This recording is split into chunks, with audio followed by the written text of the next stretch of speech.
DreAllDay.com. You are now tuned in to the show where you learn the discipline to show up day after day, to do the work, the confidence to put yourself out there boldly and authentically, and the mental toughness to continue showing up, doing the work, putting yourself out there, even when the success you expected to achieve is yet to be achieved. And on top of all this, you get a huge dose of personal initiative, which is the go-getter energy that moves any human being, especially yourself, to go and make things happen instead of waiting for things to happen. We put all this together in one bundle, one package, one philosophy, mindset, method, hardcover book, if you didn't know about it, and this masterclass, daily masterclass, that is called Work on Your Game. My name is Dre Baldwin, also known as Dre All Day, and welcome to the show. Today's topic is how to understand your customer / avatar. In the business world, especially online, people use this phrase avatar, which is basically your ideal customer. If you were to narrow it down to one specific person, if you were to just make it one individual, or just understanding your customer, we can call it either one. So I'll use both phrases here today. So any of you who is selling something, any of you who is looking to persuade, any of you who is looking to get your way in any way, you're looking to have influence in any way, shape, or form amongst other human beings in your life, you are selling something. You do have a customer and you do have an avatar. You have a customer if you're trying to get a girl to go on a date with you. She's the customer. She is buying whether or not she wants to date you or not, whether she wants that dinner at Red Lobster or not. If you are trying to get your parents to, if you're in school, you're trying to get your parents to let you stay out an hour later than you're supposed to stay out because you got a curfew, they are the customer and you are the salesperson. If you have a interior design business and you're trying to close this client, this newlywed couple who's buying a house, and it's a huge house and it'd be a great contract for you to land as that interior designer, you have to sell them, right? You have to know that customer, understand what they want, and you have to be able to sell them and get them to say yes to whatever it is that you're offering. So any type of persuasion, any way you're trying to get influence, anytime you're trying to get another person to do what you want them to do, you must understand who your customer is. So what we're talking about here today is the general understanding of your customer. So being that, let's say, for example, you're an athlete and you know that you're a team sport athlete, every team you get on, you're gonna have to sell that coach or the coaching staff on putting you in the lineup or putting you on the field or on the court or whatever other place you perform when you're playing the team sport. You're gonna have to sell those coaches. So you need to understand the coach's mentality. If you're an interior designer, you're gonna be selling people who are looking for interiors for their homes. You need to understand what these people are looking for and why they're looking for it and what their challenges are. Now, of course, you can ask them these questions, but well, that's something we're gonna talk about. So let me not get ahead of myself. So anything that you're doing in life, if you know you're going to be doing it over and over again, you know you're going to need to make this sale again in the future, it would only make sense that you figure out who that customer is that you're selling so that you are more prepared next time than you were this time. Wouldn't that be a good idea to know who you're selling to and to know what they want before they even say it, and to know what they're thinking before they even express to you what they're thinking? Wouldn't that be great? If you agree, turn the volume up and keep listening. Point number one, today's topic once again, is how to understand your customer. First thing, the easiest thing you can do is be your own customer. In other words, if you were selling something or selling to someone and you have been in the same position that they are in right now, then you have an inside track to understanding what they need. For example, with the material that I talk about here, discipline, confidence, mental toughness, and personal initiative, I have been the customer. I've been the person who was looking for all four of those things at different times in my life. The initiative part, I usually had a pretty healthy amount of initiative, but I needed to know how to use it. I needed to be intentional about it. I wasn't intentional about it for a while, but once I became intentional, understood what I was doing, then I was able to help other people with it. But the discipline part, when I wanted to get better at basketball, I had to utilize some discipline. Confidence, when I was short on confidence or things happened that knocked my confidence, I had to figure out how to get it back and how to work on it. And because of the struggles with it, I learned so much about it that I'm able to teach it to other people. And the mental toughness, dealing with setbacks and being able to come back from them. So that made I was the ideal customer for the exact stuff that I sell here today. And again, when you say sell, again, it doesn't necessarily have to be money. Excuse me. It can also be just getting your ideas across to other people. That's a sale. Getting people to listen to you is a sale. Getting somebody to just follow you on the internet or watch your 60-second advertisement, all of those are sales. You have to sell people to get them to do anything. Even if you're offering them something for free, you still got to sell them to even pay attention to what the free thing is. So being your own customer is the easiest way to know your customer. because you have already been that customer. So if you have a house and you had to have the interior designed, and now you're an interior designer, maybe you designed your own interior. Now you have a deep insight into what a couple or an individual may be looking for when they're getting their home designed, because you've been there before. You have been in their shoes. When you have been in the shoes of the person that you are selling, you can speak their language. You can think their thoughts. You know exactly where they were before they came to you, what they're going to need while they're here with you, and you probably have pretty good insight into the next thing that they're going to need after that. Why? Because you already been there. You already been through everything that they are going through and are about to go through. Now you can tell them what the next step is. If any of you has gotten my free book, The Mirror of Motivation, at mirrormotivation.com, when you get that book, the next step, I tell you, here's the next thing that you need. Now you're going to need to get this. And here's the next thing that you're going to need after that. Then you're going to get this. And here's the next step. And here's the next step. And here's the next step. I'm telling you what the next steps are because I've already been through the steps. I already know what you're going to need after that. I already know what the next challenges are that you're going to face. So you, as a salesperson, and in case you didn't know, you are a salesperson. You always will be. As soon as you stop selling, you will stop succeeding in life. As a salesperson, the better you know the journey that your customer has been on and is going to be on, the better you will be at selling to them. The better you will be at communicating to them. And your communication is part of the sale. All right, so I can talk about, as I said, developing discipline, confidence, mental toughness, because I needed to draw on each at different points in my own journey. In overseas basketball, the exact same experience.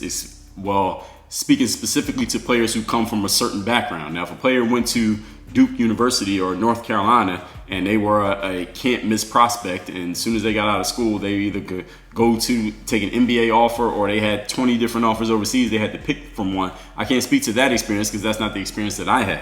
But a player who is coming from somewhere that maybe it doesn't look like they're going to get a chance to play, but they want to have a career and they believe they have the talent to do so, I can speak specifically to where they came from, where they're at, and I know everything that they're going to need to where they're going, which means I can sell to that audience because I know exactly where they're at and exactly what they're going to need. I can take the thoughts out of their head and speak them to them without them even knowing. They're going to feel like I'm reading their mind. So if you've ever felt like that with anything that I've said here, it's because I know what the hell I'm doing. I know how to sell. I understand the person that I'm selling to. Sarah Blakely, who is the creator and I believe still the CEO or owner or whatever she is of Spanx gear for women. And I believe there's some Spanx that they make for men. I've never actually seen them. If there's any men listening to this who've ever worn Spanx, let me know. What kind of Spanx do they make and what does it do for you? Does it make you feel sexy? Does it make you feel confident? I don't know. But I heard that Spanx makes gear for men. But what I know Spanx as is being like undergarment for women that is invisible from the outside looking in. But Sarah Blakely told this story. I've heard her on a few interviews. I've actually seen her live once.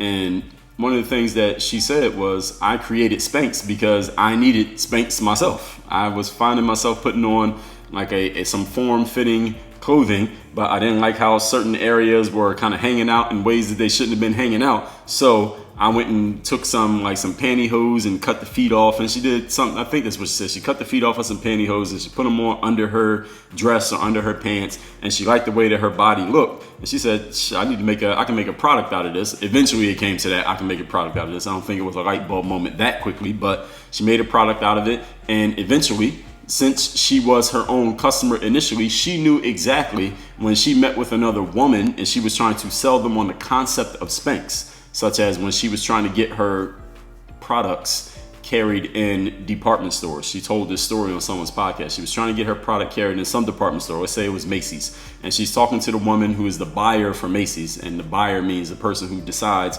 which products Macy's is going to carry in their store for customers to purchase. The buyer wasn't really understanding Spanx. So Sarah said, can you come into the dressing room with me? Let me just show you. So she took the buyer woman into the dressing room and she showed her what Spanx did. And the woman then perfectly got it because Sarah knew that woman probably dealt with the same problems that Sarah did as a woman. And that's how she was able to sell Spanx into that department store. And then, the rest became history. There's a company called Manscaped, and this is a guy, his name is, what is his name? I think his name is Will. I recently met him, at least as of this recording. He used to head marketing for Manscaped, and he talked about, I heard him say recently that one of the reasons that Manscaped, y'all don't know what Manscaped is basically shaving gear for your pubic hairs. Okay, I don't. Is that kind of crass? I don't know. This is the Work on Your Game show. Look, so that's what Manscaped is. All right, without having to talk around it, that's what it is. Will said that one of the reasons why Manscaped took off the way that it did, and it has taken off. I never paid that much attention to it. I don't own it, but he said it took off because we were our own customer. We were our own avatar.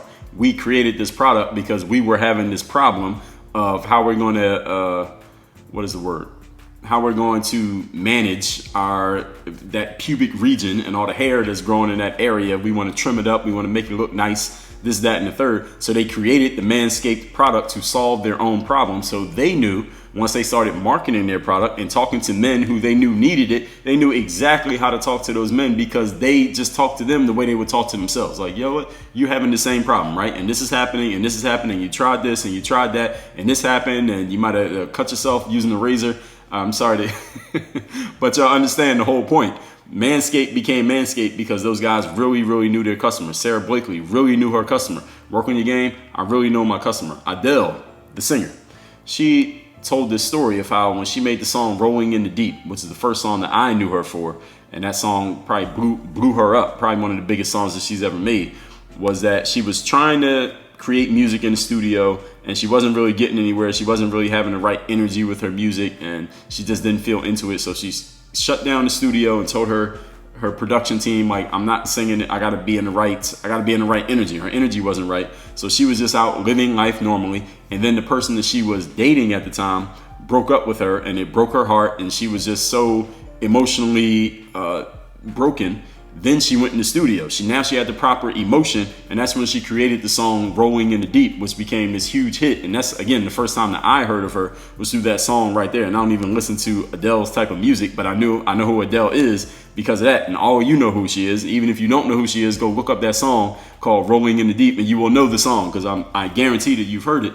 But Adele knew her customer. There were a whole bunch of women who probably went through situations where they were dealing with some asshole man or got dumped or had to break up with someone and they were feeling terrible about it. And that song spoke specifically to exactly what they were feeling in the moment because Adele was her own customer. Everybody understand point number one? Good. Point number two. Today's topic is how to understand your customer. Second thing you got to do is assess your customer's fears, frustrations, and pain points. Now, why is this? You might think that the next step is, well, figure out what your customer wants. Like, tell them all the good things that they're going to get, right? Sell them on the success that they're going to have as a result of utilizing your product or listening to your song or, manscaping your balls or whatever it's going to be, or working on their game. What are the great things that you're going to get out of it? But no, what you should rather do is assess their fears, frustration, and pain points. Let me tell you why. Human beings, we are driven by emotions. We decide things based on emotion, right? And then we justify it with logic, as we say in the sales world. And here's the thing. Human beings run a lot faster to get away from fear than we will run to get to pleasure. So if you want to see a person move fast, motivate them with fear and watch how quickly they get away from it. If you want to see a person move kind of fast, but not that fast, motivate them with pleasure and watch how quickly they go towards it. We will do more to avoid pain than we will do to gain pleasure. This is just the wiring of human beings, period. And it's in all of us. So what that means is the negative drives people more, it drives people for longer, and it drives people faster. So if you want to sell to somebody, do not make the mistake of trying to sell them the grand, beautiful, finished end product when all of what most people want is not the grand, beautiful, finished end product. What most people want is just to be out of pain. You see, a woman might not want to be a supermodel. You try to sell a woman on being a supermodel, that might not be what she wants. She just wants to be more attractive to her husband. She doesn't want a million people to like her picture. She just wants her husband to look at her differently when they're in bed at night. That's all she wants. She doesn't want the grand picture. A basketball player might not want to become LeBron James and make it to the NBA. He just wants to be able to beat his older brother in one-on-one games in the backyard. The woman who bought Spanx doesn't want to be, again, she doesn't want to be the hot woman on social media getting a whole bunch of likes to her photos from people that she's never met and will never meet. She just wants to not feel self-conscious when she's walking in front of a room of people and she has some fitted pants on because she knows there are certain parts of her body that are hanging out that ain't supposed to be hanging out. She just wants to feel comfortable and confident in her own body. A lot of times what people want from you, the salesperson, is they just want to get out of pain. They want to get away from their fears. They want to get away from their frustrations. And if you can help them with that, then you can solve their problems. What I just told you right there, all right, that is a sales business lesson that I could have charged you money for that. All right, just for that lesson alone. All right, you're a game group member, I get it. But I'm talking about just for that alone, I could have took this out and I could have just made that a standalone piece of information that could be charged for. And there are people who will charge you for what I just told you. Okay, so you have it now. So please treat it appropriately. If you assess people's fears, frustrations, and pain points and help them get out of pain, if you're trying to get a person's attention, don't tell them all the great things you're going to do for them. Tell them how you can help them get out of pain.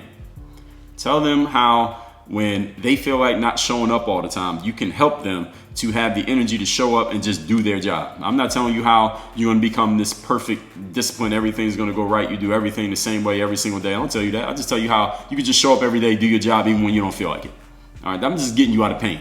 The pain is not doing your job when you don't feel like it, but there's a penalty that comes with not doing your job. I think everyone can agree. So I'm gonna just help you avoid that penalty. What about your ability to just put yourself out there boldly and authentically? I'm not telling you what's going to happen. I'm just telling you, would you just be willing to put yourself out there? Have you ever held yourself back from putting yourself out there because you were afraid of what somebody might say, or you felt like you might have to go through a little bit of pain, or there was some fear as to how other people would react to you or how you would react to yourself? I'm going to just tell you how you can get over that so you can just put yourself out there. I didn't say what's going to happen when you put yourself out there. So I'm not selling you on the great end game. I'm selling you on, let's just get you out of the pain of feeling like you can't put yourself out there. You see that? Are you noticing? The mental toughness, just continuing to show up and doing your job. That's all that's what I say.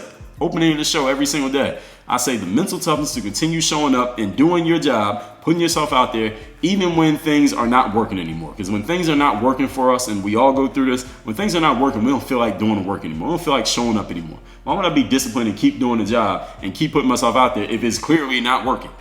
All right, most people would say, I'm not going to keep doing it. It is painful to continue to do a job when it ain't working. I'm going to help you get over the pain of continuing to do a job when it's not working. All I'm doing is relieving the pain. That's why it works. And the personal initiative to go make things happen instead of waiting for things to happen. Waiting for things to happen can be very frustrating, right? Because you're waiting for something to happen. That's why it's frustrating, because you don't know when it's going to happen. You are waiting on something. You don't even know what the something is. And whenever it decides to happen, it happens. If it doesn't happen, it doesn't happen. But personal initiative says, are we going to eliminate the pain of waiting on something, whatever that something is, and you're going to become the something? All right, doesn't that eliminate the pain? Doesn't that get rid of a clear frustration in your life of waiting for something? Instead, you can just start things. All I'm doing is telling you how I'm going to get rid of your fears, frustrations, and pain points. Now, are there positive, great outcomes that can happen in the end on the other side of that, the other end of that spectrum? Of course, but I'm not selling you on that. I'm going to sell you on getting rid of the pain. This is what works. Spanx does not sell women on becoming supermodels. It sells them on feeling confident about themselves so that they don't have to be self-conscious about certain parts of their body showing that they don't want showing. That's it. If you're a personal trainer, don't sell your clients on, hey, I'm going to help you have six-pack abs and be big and muscular and strong like me, or get a whole bunch of followers on social media. All I want to help you do is look more attractive to your significant other, or get in the shape that you were in high school, or get back to a size 6 because now you're a size 9, whatever it happens to be. Sell them on eliminating their pain. First of all, you got to know what their pain is. And when you know what it is, then you can help them get rid of it. Think at a simpler level. Why? Because it works. Point number 3. Today's topic is how to understand your customer. Third thing you can do is talk to them. What a novel idea. Actually talk to the person instead of assuming that you know what their problem is. Instead of assuming you know their pain, actually have a conversation with them and let them tell you what the pain is. Make yourself available to talk to people. I mean this literally. This is not a metaphor here. Literally talk to the people that you want to serve. The people you want to serve. Make yourself available, have direct conversations with those individuals. Ask them, what is your pain? Or what are your fears? What are your frustrations? What are the things that if someone could wave a magic wand, just get rid of one specific problem that you're having right now, what is it? What is the biggest thing that you need to get rid of in your life? When you ask someone, you know what's funny? If you ask a person, what is your aspiration, like the great end game, you can wave a magic wand, just have the perfect life and the perfect everything exactly as you want it, what would that be? And see what people can come up with. Often people will be very challenged to answer that question. However, if you ask them a different question and say, what are some of the problems and fears and frustrations you have going on in your life right now that if someone waved the magic wand and got rid of them, it would help you a whole lot right now? People will not have any trouble answering that question. And this just illustrates the point that I made earlier. People are much more acutely aware of their fears, frustrations, and pain than they are of their hopes, desires, and aspirations. It's just the way human beings work, and it applies to you as well. So ask people questions, pay attention to their feedback, proactively ask for feedback if you don't have a lot of feedback to work with. So if people are just offering you feedback consistently without you even having to ask for it, unsolicited, you should consider yourself lucky, because for the most part, people don't do that. All right, people usually don't offer feedback unless you ask them for it. So start asking for feedback proactively, because people will give it to you. You know how we got so many reviews on the Work on Your Game show and Apple Podcasts? Because I asked people, I said, leave a damn review of the show. I said that. You remember those episodes where I said, hey, this show has over 2 million downloads and we only got this number of reviews. Somebody leave a goddamn review. And people did it. I might start doing that again so we can get more reviews, so we haven't gotten a review in a little while. It works. You have to ask for it, ladies and gentlemen. If you explicitly ask people for what you want, you will be surprised at how often you actually get it. It is a novel concept. I know. Just asking for what you want and getting it. I know. Nobody ever thought of it, but it does work. Proactively ask for feedback if you don't have a lot of it. You have to be willing to close the distance between you and your audience. All you salespeople out there, be willing to close the distance. What that means is, just because you're selling something to people doesn't mean you can't have a conversation with them. Talk to them. You sold somebody something, have a conversation with them, find out what they liked and what they didn't like. Don't be afraid. They're not going to ask for their money back. They'll give you feedback, even if they give you a critique. They're trying to help you out. They will appreciate the fact that you're trying to get better and make the product better more than you need to be worried about them trying to, steal anything from you. Okay? Close that distance, because there are a lot of salespeople who have trepidation around this whole concept of closing the distance between themselves and their audience, themselves and their customers. They're uncomfortable getting face to face with people. Lose this fear. Get rid of this fear. Get rid of it quick.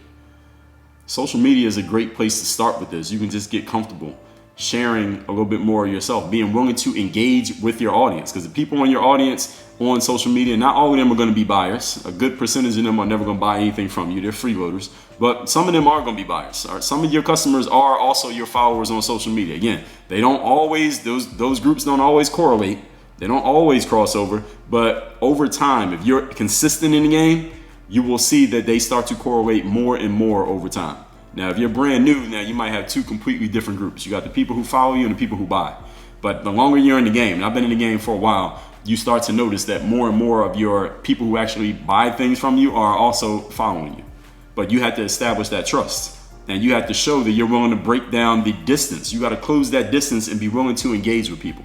Because we have social media nowadays, not engaging with your audience is pretty much, that's against the law now. You got to be willing to engage. If people can't feel like they have a direct connection to you, they can't feel like they really kind of know you and know who you are and know what you're about and at least have a feel for your personality, then why would they buy from you when they could get it from somebody else? Somebody that they know. Who do you buy from? Would you rather buy from somebody you know or somebody you don't know if the product is exactly the same? Of course, you'll buy from the person that you know. Social media allows you to become a person that people know without actually knowing them. But once they do know you and they feel like they know you, guess what they'll be willing to do? Talk to you. They'll be willing to answer your questions. They'll be willing to give you feedback. They'll be willing to tell you what they like and what they don't like. And you can use this information, use this data to get better at selling to your future customers. Simple concept, right? Not so easy, maybe for some people, but it's very simple. Masterclass number 1233. The whole topic is personal branding. Make them feel like they know you. I talked about this. Again, masterclass number 1233. A year ago, I talked about this. So make sure you go check that masterclass. Again, Game Group members in the Soundwise app that you have access to, the exclusive Game Group membership app. Just go into that. I mean, you know how to find it. You obviously know how to read. So go into that 1200, find episode 1233, and listen to that one about making people feel like they know you. Let's recap today's class, which is how to understand your customer/avatar. If you want to sell things, you want to influence people, you want to win friends, you want to persuade, you must know how to sell. All right, everybody's a salesperson, even if you never sold anything in your life. That just means you're a bad salesperson, but you can get better. Point number one, be your own customer. Easiest way to know your customers have been the customer yourself. As I did with Work on Your Game and Overseas Basketball, Sarah Blakely with Spanx, the Manscaped guys. Adele with her breakup music. Be your customer. It is easy to talk to them when you know exactly what they're already going through. Point number 2, assess their fears, frustrations, and pain points. People do not want the magic wand wave to give them their beautiful outcome utopian life because they don't even know what it looks like. But if you ask people what fears and frustrations you want to get rid of, everybody has an answer. There's no human being on this planet that does not have a certain fear, frustration, or pain point in their life right now. No matter how great their life is, everybody got a problem that needs to be handled. So address the negative. It drives them quicker, it drives them faster, and they can better relate to it. Not every woman who puts on Spanx is trying to be a supermodel. She's just trying to not feel self-conscious. Not everybody who hires a personal trainer wants to have six-pack abs. They just want to feel more confident in themselves and know that they'll live past the age of 50 without getting a heart attack. Not every basketball player wants to be LeBron James. They just want to beat their brother one-on-one. So think simpler. Point number 3, talk to people directly. Make yourself available, ask questions, answer questions when people reach out to you. Reply to your comments. Reply to your DMs. At least read them. You might not reply to everything, but at least read them. Pay attention to people's feedback. Proactively ask for feedback. People, let me tell you something about human beings. You ask people for their opinion, they will give you one. All right? I guarantee you. Lots of people have trepidation around this whole concept and they're uncomfortable getting face-to-face and closing distance from their customers. Get rid of that fear and get rid of it quick. And just in case you needed some masterclasses on eliminating fear in your life, I'll give you a few. Masterclass number 1207, don't settle for good enough out of fear that you won't find better. Masterclass number 1189, what you would accomplish without fear in your way. Masterclass number 1074, how to make moves when fear is on your mind. Masterclass number 527, how to deal with fear. Number 332, eliminating the fear of failure. Number 256, a leader cannot fear disappointing people. Number 82, 4 symptoms of your fear addiction. Have I given you enough? If I haven't, go into the game group members area. I got a list of every masterclass that's ever come out on this show. All you got to do is use the Command F function. You can search through, find whatever you want. And also in the exclusive app, you can do the same thing. I'm giving you everything you need. I'm giving you more than you need. All right, I'm giving you 10x return on investment guaranteed. It's usually going to be around 100, but at 10 is the minimum. Work on your game. Dre all day.